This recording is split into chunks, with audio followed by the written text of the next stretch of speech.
मैंने कल भी बताया था ना मीरा जी का प्रसंग।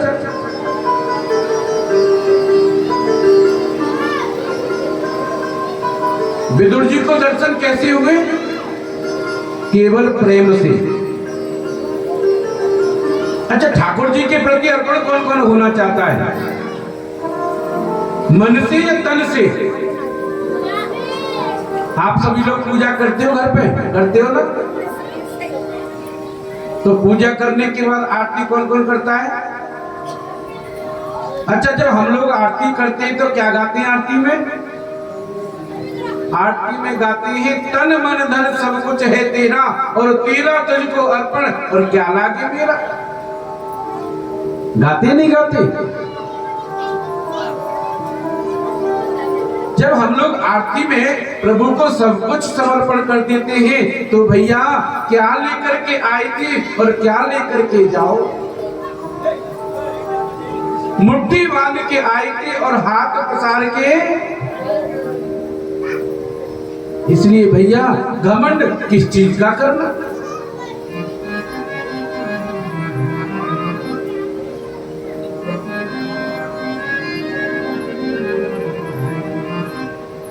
इसलिए भैया भगवत प्राप्ति के लिए, भगवान की प्राप्ति के लिए इतना संघर्ष करो, इतना संघर्ष करो, आपको ठाकुर जी की दर्शन जरूर हो।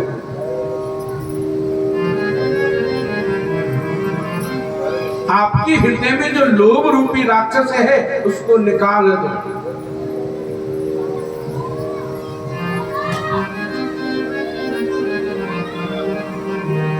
क्योंकि भगवान तो हम सबके अंदर है। देखो, हिरण्याक्ष जैसे को दर्शन ठाकुर जी ने दे दिए तो हमारी आरती क्या ऐसे? क्या हम ठाकुर जी को प्राप्त नहीं कर सकते? बिल्कुल कर सकते हैं।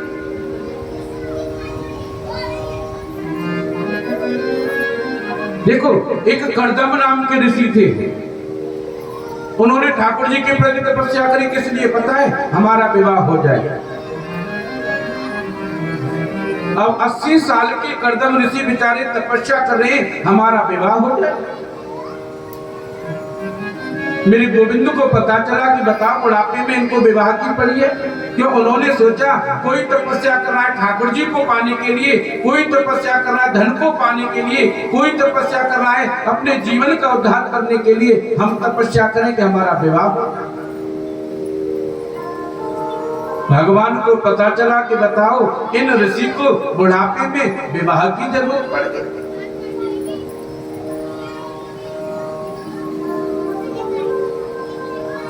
जैसे ही ऋषि विवाह के लिए बैठे, मेरे गोविंद का आगमन हो गया। कन्हैया ने कहा, बाबा अरे क्या कर रहे हो आप बुढ़ापे में? क्या आपको शर्म नहीं आती? अब कर्दम ऋषि कहे तो कैसे कहे? भगवान क्या करें, मन की ऐसी आकांक्षा जाग गई कि चलो विवाह कर लेते हैं।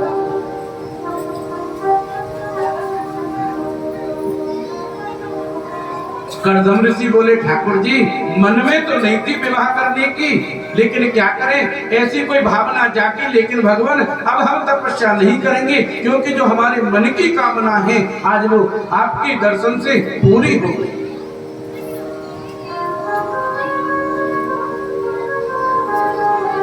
लेकिन भगवान कहने लगे, अरे कर्दम,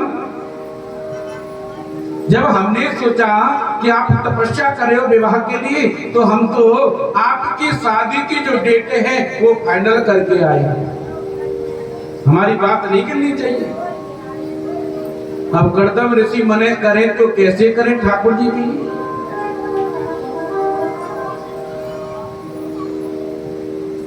तो कर्दम ऋषि ने कहा, प्रभु अगर आप हाँ करके आए हो तो मैं मना नहीं करूंगा, लेकिन मैं विवाह तो करूंगा। मेरी एक शर्त है छोटी सी, एक विनती है छोटी सी। भगवान बोले, क्या बात है? कर्दम ऋषि बोले, प्रभु विवाह होने के बाद में आपको मेरे घर पुत्र बन के आना पड़ेगा। आप मेरे घर पुत्र बनकर के आओगे और पुत्र बनकर के जैसे आई मैं तुरंत संन्यास ग्रहण कर लूंगा। आज सज्जनों भगवान को ये बात बिल्कुल अच्छी लगी, बोले ठीक है मैं आपके घर पुत्र बन करके आऊंगा।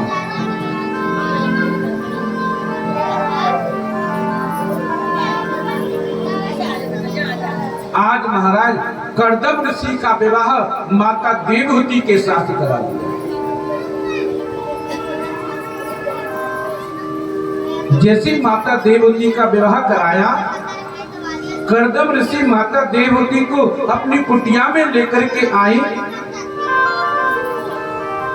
कुटिया में लेकर के जैसे देवहूति को प्रवेश किया तो देवहूति बोली, अरे भगवान आपका रहने का स्थान कौन सा है?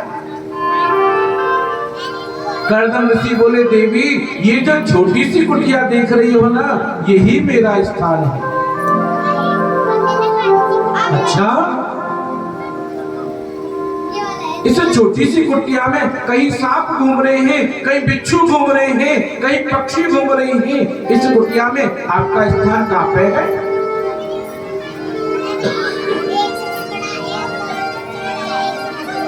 कर्दम ऋषि बोले, देवी ये जो सामने छोटा सा आसन देख रही हो ना, यही मेरा रहने का स्थान है।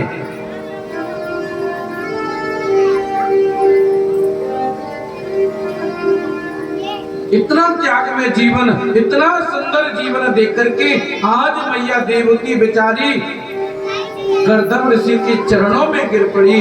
ऐसे सुंदर संत के साथ, ऐसे सुंदर दिव्य संत के साथ मेरा विवाह हुआ है, मैं तो धन्य हो गई।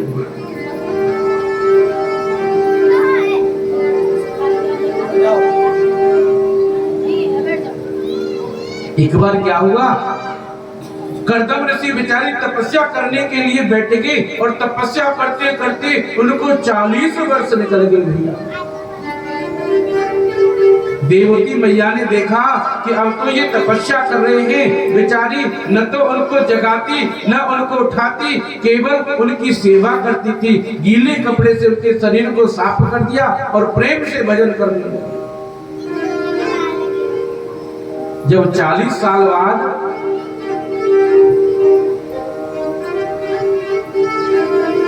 कर्दम ऋषि की निंद्रा खुली, महाराज कर्दम ऋषि ने जैसे नेत्र खोल करके देखा तो उनके सामने एक वृद्ध अवस्था में एक माता खड़ी है। कर्दम ऋषि बोले, देवी तुम कौन हो? अब मैया देवहूति कहे तो कैसे कहे कि प्रभु 40 साल पहले आपके साथ में हमारा विवाह हुआ था।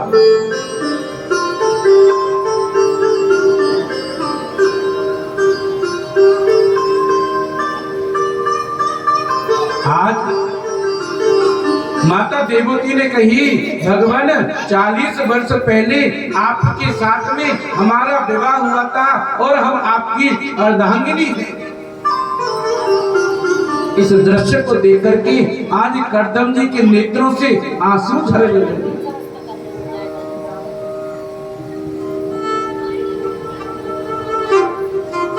ऐसा सुंदर त्याग, ऐसी सुंदर भावना आज माता देवहूति के मन में देख करके कर्दम ऋषि बड़ी जोर से प्रसन्न हुए कि मुझे कैसा जीवन साथी मिला।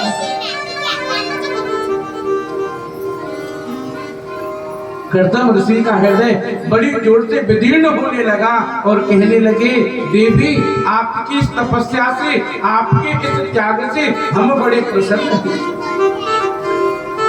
इसलिए आप हमसे कुछ मांगो।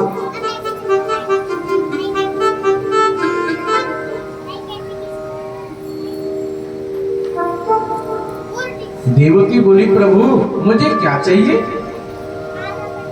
और लेकर के मैं करूंगी क्या? सो आज कर्दम जी महाराज माता देवहूति को लेकर के गए और सुंदर सरोवर में डुबकी लगाई और डुबकी लगाते ही महाराज कर्दम जी बेचारे 22 साल के और माता देवहूति 16 वर्ष की हो गई। इस दृश्य को देख करके कहने लगे, भैया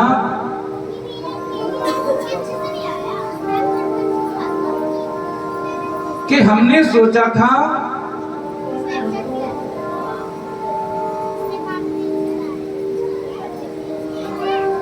कि जब हमारे पुत्र हो जाएगा तो हम संन्यास ग्रहण करेंगे। तो महाराज कर्दम ऋषि के घर में पुत्र नहीं हुआ और 9 कन्याएं हो गई। अच्छा एक बात बताऊं भैया, संसार में पुत्र होना इतना जरूरी नहीं है जितना घर में पुत्री का होना जरूरी है।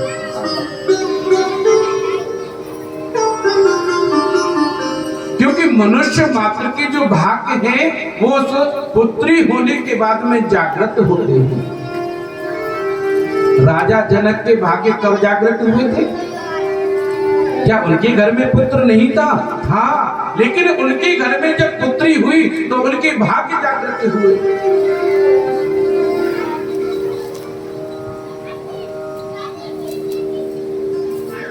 इसलिए जिस घर में पुत्री होती है ना तो भैया उसका घर इतना स्वर्ग रहता है कि उस घर के जल गंगा जल के समान रहता है।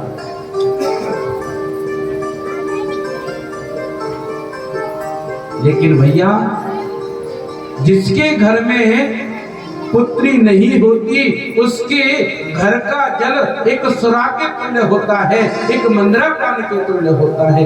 इसलिए हर घर में पुत्री होना बहुत जरूरी है।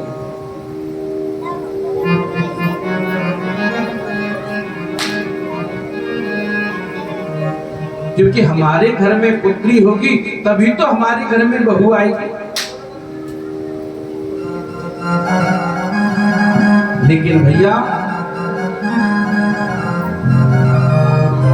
अगर पुत्र से इतना प्रेम है, पुत्री से भी उतना ही प्रेम होना चाहिए। क्यों?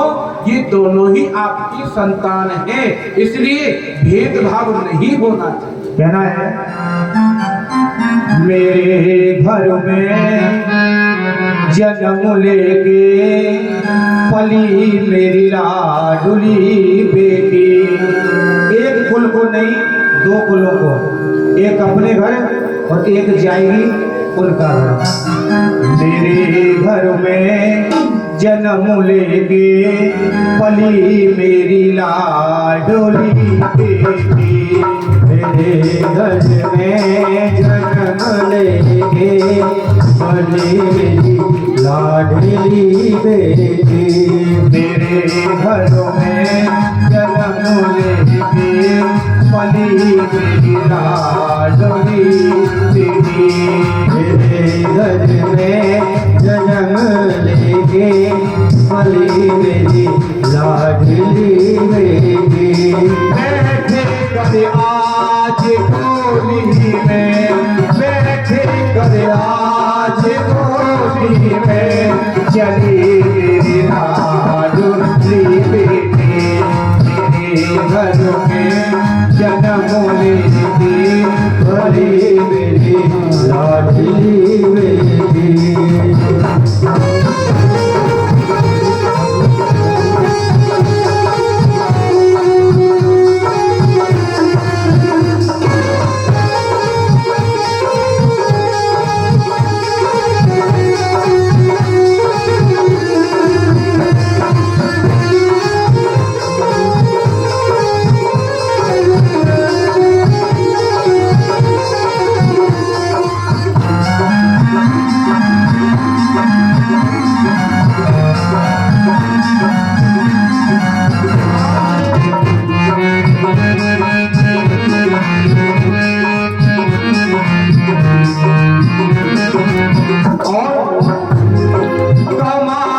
जिंदगी भर की जो थी शोभा मेरे घर की।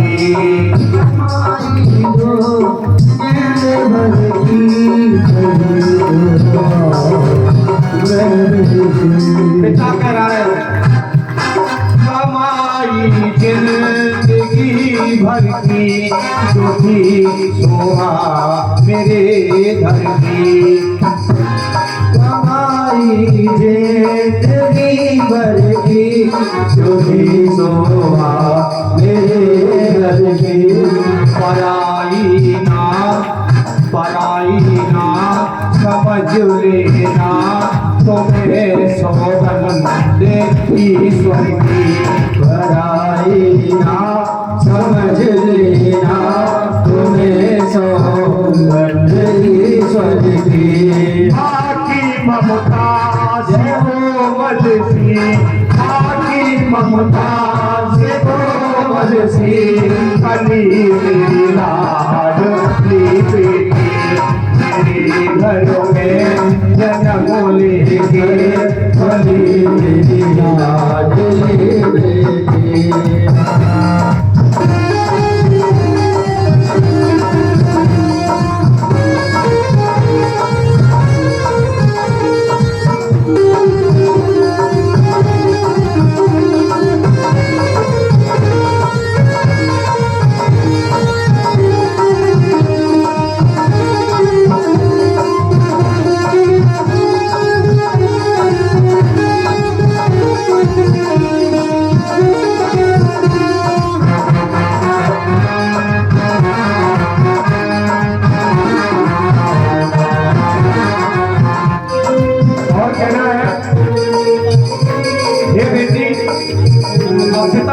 बेटी से लिए तूने साथ फेरे हैं बेटी ये विचार मेरे हैं लिए तूने साथ फेरे हैं बेटी ये विचार मेरे हैं लिए तूने साथ फेरे हैं बेटी ये विचार मेरे हैं तुझे साथ मेरे बेटी विचार मेरे आज से सुन क्या सुन ध्यान देंगे लाइन पर जब बेटे की शादी होती है ना जैसे अपने माँ बाप को समझती है ना बेटी अगर ऐसे ही सास ससुर को समझे ना तो एक भी बुढ़िया माता और बुढ़े माता आश्रम में नहीं जाएंगे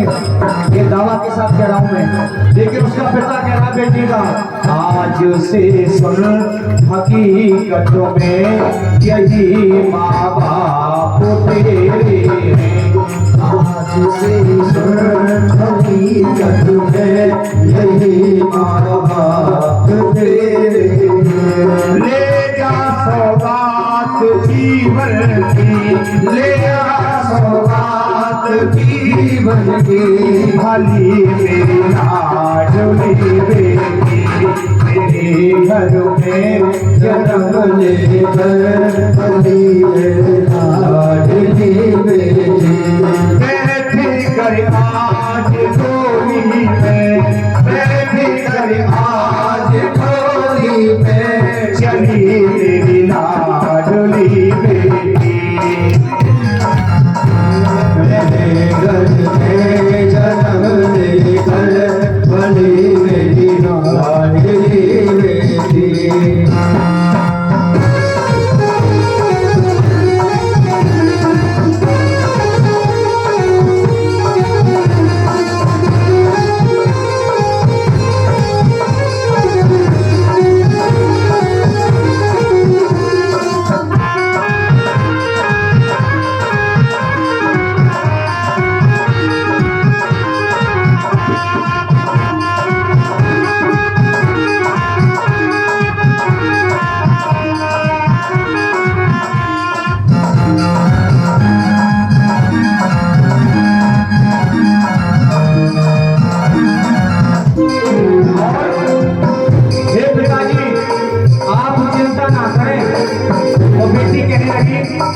होता है जो आज होने दे मेरे धीरज को होने दे होता है जो आज दे मेरे धीरज को होने दे होता है जो आज होने दे मेरे धीरज को होने दे होता है आज होने बोले रे आज खुशियों की बारिशों में। आपने देखा होगा जब बेटी विदा होती है ना तो पिताजी कितना भी कर्ज करता हो लेकिन कोने में जाके जरूर रोएगा। होता है जो आज होने के मेरे धीरज को होने की। आज खुशियों की बारिशों में आज खुशियों की बारिश में मुझे जी भर के रोने की। आज खुशियों की बारिश में मुझे जी भर के रोने की। खुशियाँ जीवन की तेरा खुशियाँ जीवन की भली मेरी लाडली बेटी मेरे घर में जन्म ले भली मेरी लाडली बेटी।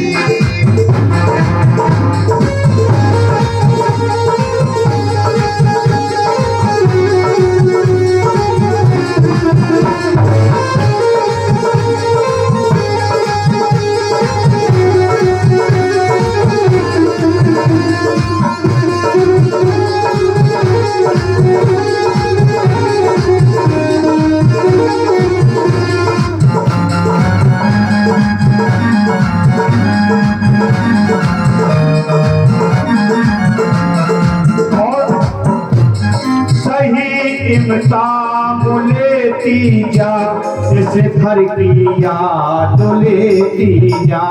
सही इंसाफ लेती जा इस घर की याद लेती जा। सही इंसाफ लेती जा इस घर की याद लेती जा।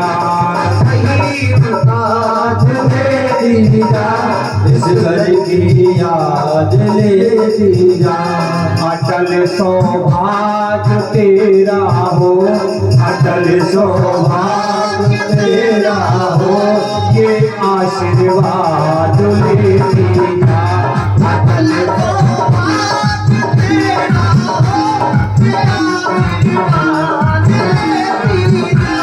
करण की कल्पना में भी करण की कल्पना में भी पली मेरी लाडली बेटी मेरे घर में जन्म ले गए पली मेरी लाडली बेटी।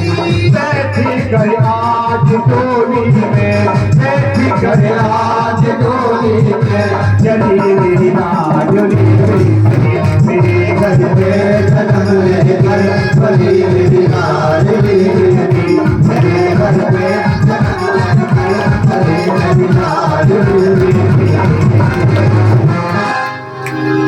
के बिहारी लाल की जय हो। आज हमारे बीच में हमारे बड़े भाई हमको आशीर्वाद देने के लिए आए हैं। इनके लिए जोरदार तालियों का स्वागत अभिनंदन। देखो वास्तव में बिना बेटी के घर अधूरा है। अच्छा मुझे कैसे पता है? क्योंकि मेरे पिताजी के भी कोई बहन नहीं थे और मेरे भी कोई बहन नहीं थी। मेरा बड़ा भाई है, उस पर 3 लड़कियां और हमारे महाराज जी बैठे हमारे बड़े भाई, इन पे भी 3 गुड़िया हैं। तो जब कहते बेटी के बिना ये घर अधूरा है,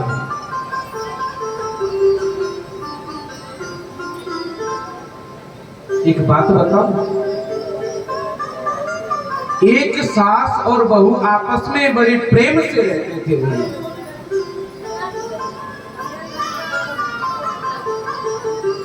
तो एक दिन उस सास के पास में कोई रिलेशन वाला आया और वो सास जो है उस रिलेशन वाले से बात कर रही थी कि भैया बेटी चीनी की तरह है और बहू नमक की तरह है। ये बात बहू ने सुन ली। अब सुनने के बाद में बहू थोड़ी सी सास से अटपटी रहने लगी। एक दिन बहू सास ने कहा, बहू अरे मैं देख रही हूँ कुछ दिन से तो कुछ मायूस रह रही है, मेरे से बोलती क्यों नहीं?